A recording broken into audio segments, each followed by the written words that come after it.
2014, 2016, 2017, 2020, 2022, 2023, 2023 में 4 एक्सीडेंट हुए। कैसा देश है? कैसी इस सदी में आकर अगर रेल में अरे हम कोई 500 किलोमीटर पर आवर स्पीड से नहीं चल रही हमारी ट्रेन, 100 किलोमीटर मुश्किल से टच कर रही है, उसमें डिरेल हो रहा है। धन्यवाद honourable chair madam.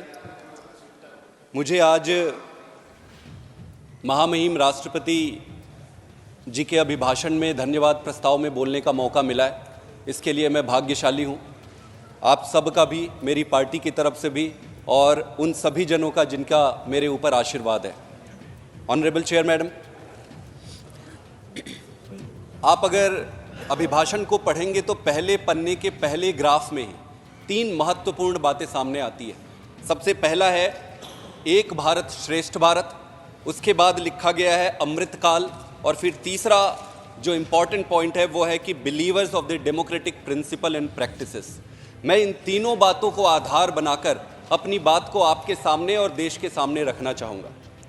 Honourable chair madam, हम सब राजनीति में देश को आगे बढ़ाने के लिए और इस देश को श्रेष्ठ बनाने के उद्देश्य से ही आए।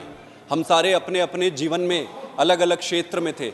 हमने जीवन में सब कुछ छोड़कर राजनीति में आने का कारण ही यही था कि हम इस राष्ट्र को श्रेष्ठ भारत बनाना चाहते हैं।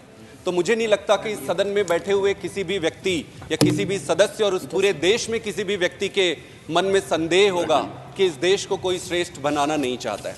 प्रश्न यह है कि एक भारत और श्रेष्ठ भारत का मतलब क्या है, इसका उद्देश्य क्या है।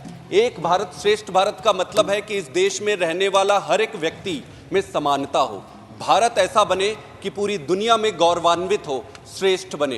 प्रश्न यह है, ये प्रश्न नहीं है कि हम सब इसको मानते या नहीं मानते, हम सारे मानते हैं, इसीलिए सब कुछ छोड़ के राजनीति में आए हैं। प्रश्न यह है कि क्या इस देश को एक और श्रेष्ठ बनाने के लिए हम पर्याप्त काम कर रहे हैं। दूसरा, अमृतकाल, बिल्कुल सही बात है।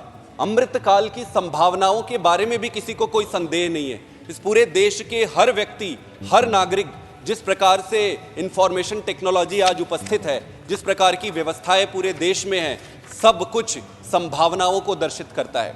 तो अमृतकाल की संभावनाएं अपार है। जिस तरीके से हमारे पास संभावना है as an opposition party, as a member of this country, उसी प्रकार से सरकार के पास भी संभावनाएं हैं कि अमृतकाल की संभावनाओं को वो कैसे इस राष्ट्र के देश में परिप्रेक्ष्य में उकेरते हैं।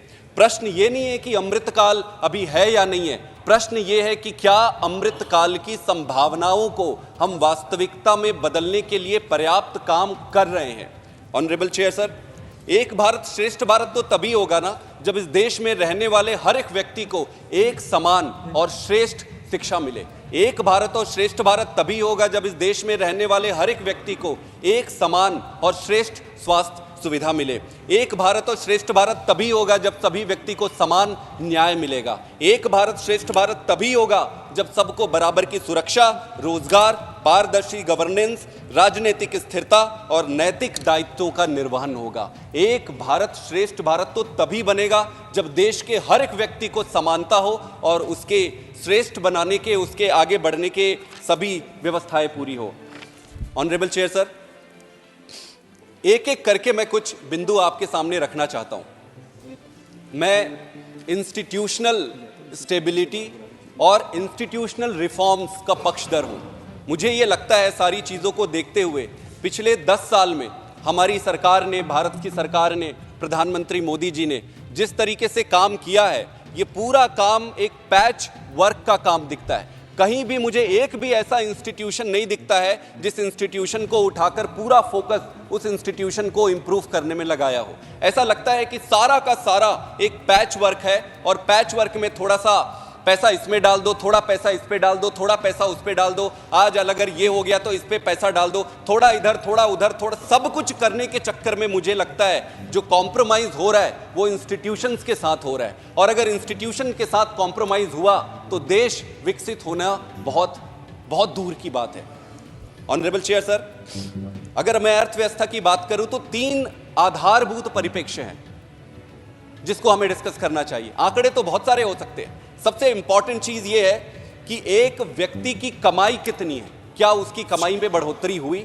दूसरी चीज होती है उस व्यक्ति को अपने जीवन को सम्मानपूर्वक जीवन जीने के लिए खर्च कितना करना पड़ता है, क्या उसमें महंगाई में कोई बढ़ोतरी हुई, और तीसरा है इन सब के बाद कि वो बचत कितनी कर पा रहा है, तो इनकम कितना है, खर्च कितना करता है और सेविंग कितनी हो रही है। इन तीन बातों को ही अगर हम देख लें हर व्यक्ति के जीवन में तो पता चल जाएगा मोटा मोटी के अर्थव्यवस्था की ओवरऑल स्थिति क्या है। आज अगर हर व्यक्ति की कमाई को हम देखें तो G20 और ब्रिक्स देशों में सबसे नीचे है, श्रीलंका और बांग्लादेश जैसे देशों से भी हम नीचे हैं। अगर आप देखें कि प्रति व्यक्ति आय में जो बढ़ोतरी 145% के आसपास थी पिछले दशक में, इस दशक में जो अभी की जो सरकार है, मोदी जी की सरकार है, उसमें लगभग 67% की बढ़ोतरी है। मैं ये नहीं कहता कि बढ़ोतरी नहीं हुई, बढ़ोतरी हुई है, लेकिन आप ये नहीं कह सकते कि पिछले साल इतना था इस बार इतनी। आपको बढ़ोतरी को पूरे ग्लोबल परिप्रेक्ष्य में रख के देखना पड़ेगा कि कितनी बढ़ोतरी हुई। अगर पिछले दशक से और इस दशक में अगर कंपेयर करें तो जो बढ़ोतरी हुई है वो 50% कम हुआ है। दूसरा, अगर एक्सपेंडिचर को देखें सर, एक भारत और श्रेष्ठ भारत कैसे होगा जब महंगाई इतनी ज्यादा है। हर व्यक्ति के थाली में क्या सेम सामान सभी अन्न खाद्यान्न आ सकते हैं? क्या हर व्यक्ति उसी प्रकार से बराबर खा सकता है? आज की परिस्थिति में तो नहीं खा रहा है। तो जिस दिन इस देश का हर व्यक्ति समान भोजन करने की स्थिति में पहुंचेगा उसी दिन ये देश श्रेष्ठ भारत बनेगा और एक भारत बनेगा। महंगाई अगर देखें तो फूड इन्फ्लेशन 9 से 10% के आसपास रहा है। वेजिटेबल में देखेंगे 30% का इंक्रीज रहा है। दाल के भाव 20% बढ़ गए, अनाज के भाव 10% बढ़ गए, तेल के भाव रिफाइंड ऑयल 70 रुपए हुआ करते थे 2014 में, अब लगभग 200 के आसपास पहुंच गए। LPG लिक्विड पेट्रोलियम गैस जो खाना बनाने का गैस होता है 3 गुना उसके भाव बढ़ गए, 400 मिलते थे 1200 होने लगे। बहुत सारे ऐसे आंकड़े। मैं सिर्फ मूलभूत बात ये रखना चाहता हूं कि जब तक इन चीजों को व्यवस्थागत तरीके से एड्रेस नहीं किया जाएगा ये महंगाई दूर नहीं होने वाली है। आपकी कमाई तो थोड़ी बढ़ी, महंगाई बहुत ज्यादा बढ़ गई। अब आप ओवरऑल ये देखिए कि पिछले दशक में एक व्यक्ति कितनी बचत करता था और इस दशक में कितना बचत कर रहा है। यही एक मूलभूत और बड़ा सिंपल तरीका है ये देखने का कि क्या हमारे देश की अर्थव्यवस्था और क्या बढ़ी है और क्या लोगों का जनमानस का जीवन स्तर ऊपर उठा है। बहुत सारे और आंकड़े हैं, लेकिन इनके अलावा अगर मैं इंस्टीट्यूशंस पे बात करूं, इंस्टीट्यूशन आप बैंकिंग सेक्टर ले लो, 10.5 लाख करोड़ का हम राइट ऑफ कर रहे हैं। आप कहते हैं एक भारत श्रेष्ठ भारत, एक भारत बनेगा कैसे? अगर एक गरीब आदमी 1 लाख का लोन लेता है, 50,000 का लोन लेता है, तो उसके घर बैंक के अधिकारी पहुंच जाते हैं, कॉलर पकड़ के उससे बैंक का लोन वापस लेते हैं। दूसरे तरफ ऐसा होता है कि अगर 5,000 करोड़ 10,000 करोड़ का कोई लोन लेता है तो उसका हाथ पकड़ के विदेशों में भेज दिया जाता है। ये कैसा देश है? गरीब अगर लोन लेता है उसके लिए दूसरे नियम, अमीर एक, तो मुझे भी ये लगता है कि लोन 1 लाख 2 लाख का ना लेके 1-2 करोड़ का, लाख करोड़ का लोन लो, फिर उसमें छूटाने की भी जरूरत नहीं पड़ेगी और सरकार भी हाथ पकड़ के बाहर लेके जाएगी। कैसे एक भारत श्रेष्ठ भारत बना पाएंगे हम? कर्जा की बात अगर मैं कहूं तो पिछले 14 प्रधानमंत्री हुए हैं 67 साल के कार्यकाल में 55 लाख करोड़ का कर्जा लिए। पिछले 9 सालों में प्रधानमंत्री मोदी जी ने लगभग 100 लाख करोड़, 3 गुना ज्यादा का कर्जा लिया हुआ है। तो कर्जा का हमने देख लिया, बैंकिंग का देख लिया, बैंकिंग की सेक्टर की हालत खराब है। आप अगर विदेशों में हमारे प्रति क्या भावना है दुनिया की ये देखना है तो उसका सबसे सही आंकड़ा होता है कि FDI कितना हुआ है, बढ़ रहा है, घट रहा है, और ये बढ़ रहा है, घट रहा है पिछले साल, इस साल, पिछले हफ्ते से नहीं, ग्लोबल परिप्रेक्ष्य में रिलेटिवली हमारे कितने बढ़े कितने घटे ये देखना पड़ेगा। क्योंकि आज हम तुलना, कंपटीशन अपने आप से नहीं कर रहे। आज हम बहुत सारे ऐसे देश हैं दुनिया में जिससे हमको पछाड़ना है, उनको पीछे करके आगे लेके जाना है, हमें श्रेष्ठ बनना है। तो ग्लोबल FDI इनफ्लो का जो शेयर है वो डिक्लाइन हुआ है। आप सॉवरिन क्रेडिट रेटिंग होती है, एक क्रेडिट रेटिंग होती है। जैसे गांव में आप जाओगे, किसी को उधार देने से पहले से कहते हैं कि भाई इसको उधार मत देना क्योंकि ये तो वापस ही नहीं करता है, इसको उधार मत देना, इसके पल्ले 4 पैसे नहीं है। एक आदमी होता है बोले हाँ इसको उधार दे दो, ये आपको वापस करेगा। वो एक क्रेडिट रेटिंग होती है। आपके क्रेडिट कार्ड की भी रेटिंग होती है, देश की भी क्रेडिट रेटिंग होती है। क्रेडिट रेटिंग जिस तरीके से स्टेगनेंट है पिछले दशक में, ये स्पष्ट दर्शा रहे हैं हम पांचवी बड़ी इकोनॉमी बन जाए, तीसरी इकोनॉमी बन जाए, पर विदेशों में हमारे अर्थव्यवस्था के प्रति बहुत ज्यादा लोगों में उत्सुकता नहीं दिखाई दे रही है। आप डेप्रिसिएशन अगर देखें तो $1 मोदी जी के आने के पहले 58 रुपए के आसपास, 54-58 रुपए के आसपास हुआ करता था। आज ये 80 रुपए पार कर गया है। हम बार बार कहते हैं कि विदेशों में हमारा मान बढ़ा है। भाई विदेशों में मान कैसे बढ़ता है? विदेशों में मान 2 ही तरीके से बढ़ते हैं। एक तो होता है हमारे संस्कार, हमारी संस्कृति, जो हमारे कलेक्टिव व्यवहार जो है उसके कारण परिलक्षित होती है विदेशों में। और दूसरा होता है पैसा। कितना पैसा है आपके पास, कितने बिजनेस करा सकते हो आप उनको, आपको आपके पैसे से ही वो रेट करेंगे। तो अगर डॉलर के हिसाब से अगर रुपया गिरता है, प्रधानमंत्री जी मोदी जी ने एक बार कहा था, जब रुपया का वजन गिरता है विदेशों में तो देश का मान गिरता है। मैं सहमत हूं उनसे। तो देश का मान निश्चित रूप से गिरा है। झप्पी डालने से, गले लगाने से वो मोमेंटरी बेनिफिट दिखता है कि गले लगा लिए, 2 बार गले लगा लिए, 3 बार, अच्छी बात है, होनी चाहिए, लेकिन वो फंडामेंटली इस बात को नकारते नहीं है कि आपकी अर्थव्यवस्था सुदृढ़ नहीं है। इसके अलावा ऑनरेबल चेयर सर, सीएजी के रिपोर्ट पे पहले बहुत बात होती थी। सीएजी के रिपोर्ट पे आपको याद होगा कि सरकारें गिर जाया करती थी। सीएजी कहती है कि सरकार डेटा कंसील कर रही है। 2021 और 22 के आप देखेंगे सीएजी में तो बहुत सारे डेटा को कंसील करने की बातें आई। अगर मैं रोजगार के पक्ष में बात करूं तो मोदी जी ने कहा था कि 2 करोड़ के आसपास रोजगार देंगे। रोजगार कहां गया? 45 साल में सबसे ज्यादा अनएम्प्लॉयमेंट है, सबसे ज्यादा अनएम्प्लॉयमेंट। रूरल अनएम्प्लॉयमेंट सबसे ज्यादा है। रूरल अनएम्प्लॉयमेंट ज्यादा क्यों है? मनरेगा एक स्कीम होती थी, मनरेगा के पैसे होते थे, मनरेगा में आपने पैसे घटा दिए, रूरल अनएम्प्लॉयमेंट बढ़ गया, शूट अप कर गया। तो ये पैच ऑफ वर्क करेगा नहीं, हमको फंडामेंटली इंस्टीट्यूशनल इंप्रूवमेंट पे फोकस करना पड़ेगा। मैंने इसी सदन से प्रश्न पूछे थे कि क्या सरकार ने पिछली 10 सालों में कितनी नौकरियां, सरकारी नौकरियां दी? उत्तर आया सतत प्रक्रिया है, मिशन मोड में काम कर रहे हैं। मैंने पूछा कि जो आप 9.5 लाख के आसपास खाली पद है, कब तक भरने का प्लान है? उत्तर आया सतत प्रक्रिया है, मिशन मोड में। कुछ भी प्रश्न पूछो, आपका उत्तर यही है, सतत प्रक्रिया है, मिशन मोड में काम चल रहा है। मैं सरकार को क्रिटिसाइज नहीं करना चाहता हूं, आपके समक्ष ये रखना, या तो सरकार के पास इसका उत्तर नहीं है या उत्तर है तो छुपाना चाहती है। तो फिर कैसे हम श्रेष्ठ बनेंगे? जब उत्तर छुपाने लगेंगे तो श्रेष्ठ कैसे बनेंगे? अमृतकाल की संभावनाओं का क्या होगा? ये पैच ऑफ वर्क से काम नहीं चलेगा। हरियाणा में अभी इजराइल में कुछ लोगों को नौकरी के लिए भेजा गया। वहां के मुख्यमंत्री और वहां की जो भारतीय जनता पार्टी छाती ठोक के कह रहे कि हमने इजराइल भेज दिया। इजराइल, अरे भाई इजराइल में लड़ाई चल रही है, अपने बेटे को भेजेगो क्या इजराइल? अपने बेटे को भेजोगे नौकरी करने? वो इजराइल नौकरी करने जा रहा है क्योंकि उसके देश में उसके पास पर्याप्त व्यवस्था नहीं है, वो खुशी से नहीं जा रहा है। तो इस पे हमें खुश होने, हम कैसे श्रेष्ठ भारत बनाएंगे?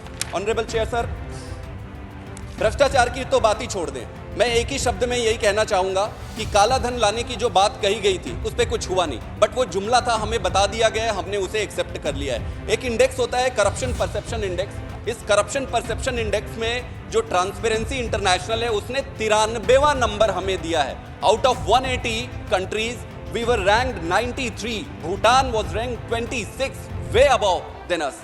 इंडिया, आप बाकी को तो भूटान को छोड़ दो, तुनीशिया, रवांडा और घाना जैसे देशों से भी नीचे। कैसे श्रेष्ठ बनेंगे? कैसे श्रेष्ठ बनेंगे?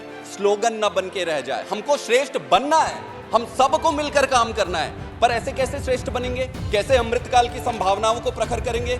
रेलवे की बातें होती है ऑनरेबल चेयर सर, रेलवे एक बहुत बड़ा डिपार्टमेंट है। वो एक बच्चा होता है ना कि स्कूल में वो गणित जब उससे बनता नहीं है तो वो मम्मी को कहता है, मम्मी मुझे गणित नहीं बनाना है, गणित में बस पासिंग मार्क लाना है, मैं दूसरे विषय पढ़ूंगा, मम्मी मुझे गणित नहीं। ये कोई भी डिपार्टमेंट जो कॉम्प्लिकेटेड है, बड़ा है, उसको रिफॉर्म करना कठिन हो रहा है। तो इस सरकार की ये नियति बन गई है, आदत सी बन गई है कि इसको रिफॉर्म मत करो, इसको पीछे रखो, 4-5 नई चीजें शोकेश में ले आओ। तो रेलवे को रिफॉर्म करने के बजाय आप नए रेल ले आए, फलाना ढिमका, ये वो, बाकी सारी ठीक है, बनना चाहिए, स्पीड होनी चाहिए, सारी चीजें लेकिन not at the cost of the entire railway department. आपने उस इंस्टीट्यूशन का कचरे का डब्बा बना दिया है पिछले कुछ सालों में, और 4 जगह ट्रेन का आप यहां पे फ्लैग ऑफ कर रहे हो, वहां हमारे इंस्टीट्यूशन का क्या हुआ? रेलवे का पिछले 9 साल में 11 बड़े ट्रेन एक्सीडेंट हुए। 2014, 2016, 2017, 2020, 2022, 2023, 2023 में 4 एक्सीडेंट हुए। कैसा देश है? कैसी इस सदी में आकर अगर रेल में अरे हम कोई 500 किलोमीटर पर आवर स्पीड से नहीं चल रही हमारी ट्रेन, 100 किलोमीटर मुश्किल से टच कर रही है, उसमें डिरेल हो रहा है। अगर सीएजी की रिपोर्ट आप देखेंगे इस पे डिरेलमेंट पे, तो सीएजी की रिपोर्ट कहती है कि जो रेल की पटरियां है वो पुरानी हो गई है, बदलनी पड़ेगी। रेल की पटरियां पुरानी हो गई है, बदल नहीं रहे, रेल में जो मेंटेनेंस होनी चाहिए ट्रैक पे वो नहीं हो रहा है। I will take some more time. 63% जो है सर रिपोर्ट वो टेबल ही नहीं होते। ऑनरेबल चेयर सर, आप विमेन के बारे में जब हम बात करते हैं तो हमारे देश विमेन और माताओं के सम्मान के लिए अग्रणी रहा है, माना जाता है। यत्र नार्यस्तु पूज्यन्ते रमन्ते तत्र देवता, यत्र एतास्तु न पूज्यन्ते सर्वास्त त्राफला क्रिया। अगर आप महिलाओं का और नारियों का सम्मान नहीं करेंगे तो सारे किए अच्छे कार्य का बेड़ा गर्क हो जाएगा। यहाँ पर हमारी रेसलर बहनें प्रोटेस्ट कर रही है, उनके प्रधानमंत्री जी के पास जब वो जीत कर आते हैं तो उनको सुनने के लिए आपके पास समय है, लेकिन जब वो समस्या में है, जब दुख में है, तो उनके पास जाके, मैं नहीं कह रहा कि किसकी गलती है, वो कोर्ट तय करेगी। सर मैं क्लोज कर रहा हूँ, सर मैं क्लोज कर रहा हूँ। Thank you mister Patil. Sir, honourable chair sir, thank you very much for giving this time. आप एजुकेशन सेक्टर ले लो सर, आप thank you. If there had been a request from the party for extension of time, I would have given that. I'll just give you sir 2 minutes. I'll just close. Thank you very much. Okay. Just 2 minutes. Okay. Thank you. देश को श्रेष्ठ बनाने के लिए मुझे लगता है राम राज्य की परिकल्पना को हमें धारण करना पड़ेगा। राम राज्य गोस्वामी तुलसीदास जी ने और महाकवि वाल्मीकि ने भी लिखा हुआ है कि दैहिक दैविक भौतिक तापा, राम राज नहीं काहू ही व्यापा, सब नर करहि परस्पर प्रीति, चलहि स्वधर्म निरति श्रुति नीति। ऐसा देश बनाना है जहां हर व्यक्ति सुखी हो, हर व्यक्ति संपन्न हो, कोई किसी के हिस्से में दुख ना हो। पर राम राज्य की परिकल्पना सिर्फ किताबों में रह गई है। दिल्ली की सरकार इस पर काम कर रही है। इंस्टीट्यूशनल रिफॉर्म बहुत जरूरी है। नेहरू जी ने टेक्नोलॉजिकल इंस्टीट्यूशनल रिफॉर्म किए, बहुत अच्छी बात थी। अटल बिहारी जी ने इस देश को एथिकल पॉलिटिकल इंस्टीट्यूशनलाइज किया, एथिक्स को बड़ा करके अटल जी ने दिया। मेरे नेता अरविंद केजरीवाल जी ने काम की राजनीति को, स्कूल और अस्पताल को राजनीति में लाके इंस्टीट्यूशन किया। मोदी जी क्या कर रहे हैं? मोदी जी के पास सब कुछ करने की अपॉर्चुनिटी है, उनके पास इतनी ब्रूट बहुमत है, आप सारा कुछ कर सकते हो। अमृत काल की संभावनाओं का उपयोग करिए। श्रेष्ठ भारत बनाने में सबको मिलकर काम करना पड़ेगा, कोई अकेला कर नहीं सकता। Thank you very much sir, इतना समय देने के लिए। Thank you mister Patil, thank you. Supplementary demands.